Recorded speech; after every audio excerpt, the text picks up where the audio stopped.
ZRUCCના પૂર્વ સભ્ય કલ્પેશ બારોટે સાંસદ મુકેશ દલાલને પત્ર લખ્યો છે. ઉત્તરાયણ રેલવે સ્ટેશન પર એક્સપ્રેસ ટ્રેનના સ્ટોપેજની માંગ કરી. રેલવે મંત્રી સહિત વિવિધ વિભાગોમાં અનેકવાર રજૂઆત કરી. ઉત્તરાયણ રેલવે સ્ટેશનના ડેવલપમેન્ટ અંગે પણ પત્ર થકી રજૂઆત કરી. ઉત્તરાયણ વિસ્તારમાં અંદાજિત 15 લાખની વસ્તી છે. એક્સપ્રેસ ટ્રેનનો સ્ટોપેજ અપાય તો અનેક લોકોને લાભ મળશે તેવી રજૂઆત કરાઈ.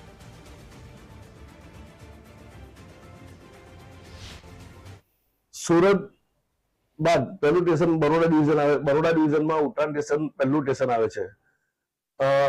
સુરત બાદ આ બાજુ મુંબઈ જતી ટ્રેનમાં ઉધના સ્ટેશન આવે છે. ઉધના પર દરેક મોટાભાગની એક્સપ્રેસ ગાડી ટ્રેન ઉભી રહી છે.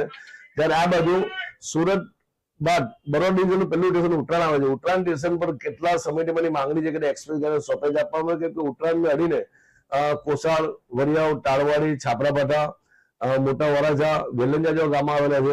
જ્યાં 15 લાખની વસ્તી છે. જો ઉત્તરાયણ સ્ટેશનમાં ગાડીના સ્ટોપેજ આપવામાં આવે તો માનું છું કે સુરત સ્ટેશનનો ટ્રાફિકનું ભારણ પણ ઘટી જાય